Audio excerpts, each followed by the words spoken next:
ఇలా చాలా విషయాలు పెద్ది గారు కానీ గండ గారు కానీ నరేంద్ర గారు కానీ కూడా చెప్పారు. నేను ఒకటే ప్రెస్ మీడియా ద్వారా కేంద్ర రాష్ట్ర ప్రభుత్వాలకు విజ్ఞప్తి చేస్తున్నాను. దయచేసి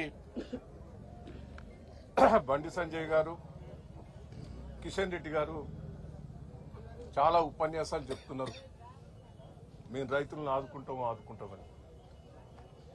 నిన్న రేవంత్ రెడ్డి గారు కూడా కరీంనగర్ జిల్లా మీటింగ్ లోపల మాకు అడ్డుపడతాను కేంద్ర ప్రభుత్వం అంటున్నారు. నేను ఒకటే డిమాండ్ చేస్తున్నా, రేవంత్ రెడ్డి గారు, కిషన్ రెడ్డి గారికి, కేంద్ర ప్రభుత్వానికి అబద్దాలు చెప్పి కేంద్రంలో మీరు అధికారంకి వచ్చారు. బోకస్ మాటలు, రైతులను ప్రజలను మోసం చేసి అధికారం వచ్చావు రేవంత్ రెడ్డి గారు. ఇప్పటికైనా కొంచెం బుద్ధి తెచ్చుకో. ఇప్పటికైనా ఈ రైతులు ఆవేదన చెందుతారు. బోనస్ ఇస్తానన్నావు, ఆశపడి సన్నోట్లు వేసింది. దొడ్డోట్లు ఎత్తే దిగుబడవచ్చు, పెట్టుబడి దగ్గు, పంట తొందరగా వచ్చు. సన్నోట్ తెస్తే బోనస్ వస్తుందంటే నీకు అమ్మిన బయట ఎక్కువ రేట్ వస్తుందన్నా గవర్నమెంట్ కొంటది కదా అని సన్నోట్ తెస్తే బోనస్ జీరో.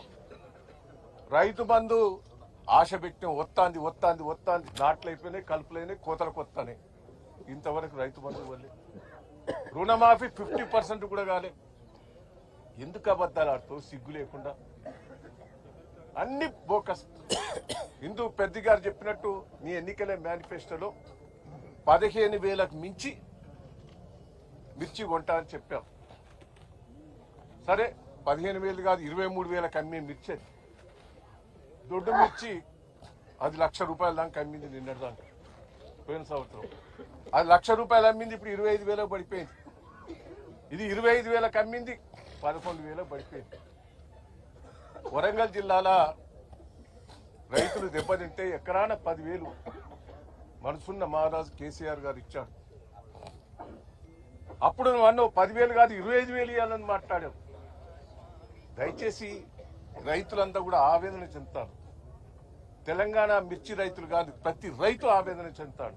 నీళ్లు లేక, కరెంటు లేక, పెట్టుబడి లేక ఆవేదన చెందుతారు. యూరియా ఘోరమైన పరిస్థితి. 10 ఏళ్లలో యూరియా ఎప్పుడైనా ఈ పరిస్థితి ఉందా? మళ్ళా కాంగ్రెస్ ప్రభుత్వంలో చెప్పులు ఎట్లా పెట్టుకున్నారో మళ్ళీ ఇప్పుడు చెప్పులు పెట్టుకుంటారు యూరియా బస్తాల కోసం. సిగ్గు తెచ్చుకో. నాకు సెంట్రల్ గవర్నమెంట్ లో మంత్రులందరూ కూడా సంబంధం ఉన్నది. నిన్న మాట్లాడినావు. నీకు మంత్రులందరూ కేంద్ర మంత్రులు సంబంధం ఉన్నవన్నావు. పో. వాళ్ళు ట్రాన్స్పోర్ట్ ఇంత ఉంపు రమణారెడ్డి గారు చెప్పినట్టు ట్రాన్స్పోర్ట్ వాళ్ళు పెట్టుకోవాలి, 10% పెట్టుకోవాలి. మార్కెట్ ఉన్నది, మార్కెట్ ద్వారా కొను 25,000. ప్రభుత్వానికి కొంత లాస్ అయినా భరించు. ఇప్పటి వరకే బోనస్ 103 కోట్లు పడాలి, ఇంతవరకు పల్లె. రైతు బంధు వల్లే. దయచేసి మిర్చి రైతులైనా ఆదుకో. 25,000 మార్కెట్ ద్వారా కొని ఏర్పాటు చేయి. కేంద్రం కూడా దిగి రావాలి. దయచేసి కేంద్రం కూడా అదొక బోకస్ అయిపోయింది. రేవంత్ ఏపీ ముఖ్యమంత్రి రివ్యూ మీటింగ్ పెడతాడు మిర్చి రైతుల కోసం. వాళ్ళని ఎట్లా ఆదుకోవాలి అని నువ్వో పిచ్చి పిచ్చి మాటలు మాట్లాడుకుంటా, వాడిని తిట్టుకుంటా, వీని తిట్టుకుంటా ఆడ తిరుగుతానవే కరీంనగర్లో వాళ్ళని వీళ్ళని తిట్టుకుంటా. కేసీఆర్ని తిట్టునైతే ప్రజలు ఊపుకునే పరిస్థితి లేదు. ఇలా ములుగు నుంచి ఒక రైతు వచ్చాడు, నర్సంపేట నుంచి రైతు ఆవేదన చెప్పాడు, భూపాలపల్లి నుంచి ఒక రైతు ఆవేదన చెప్పాడు, వర్ధన్నపేట నుంచి ఒక రైతు ఆవేదన చెప్పాడు. కేసీఆర్ గారు ఉన్నప్పుడు ఎంత మంచిగుండే రైతులు. ఆయన రైతులు ఒడ్లు కూడా కొనేది, ప్రతి కింటా కొన్నాడు, పెట్టుబడి ఇచ్చాడు, అన్ని ఇచ్చాడు. ఈయన వచ్చినాక దరిద్రం అయిపోయింది అని, రేవంత్ వచ్చినాక దరిద్రం అనేది మేమంతా కాంగ్రెస్కే ఓటేసినాం అంటారు వాళ్ళందరూ. మేము కాంగ్రెస్కే పొరపాటున వేసినాం. అవస్థ చెందుతాను.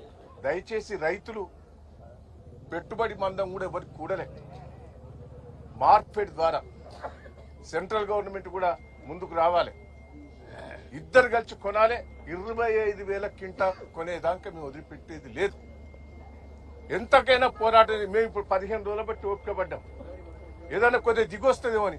మొదలు మేము దిగి రైతుల తరఫున మాట్లాడితే అరే ఎంబడే పడతా చూసిన 15 రోజుల నుంచి అవస్థ పడతా అంటే రైతులు ఫోన్లు చేసి ఆవేదన చెప్తా అంటే ఇవాళ చూడలేక ఇవాళ ప్రభుత్వానికి ఇప్పటికైనా బుద్ధి వస్తుందేమో మేము దిగిన తర్వాత బుద్ధి వస్తుందని వచ్చినాం.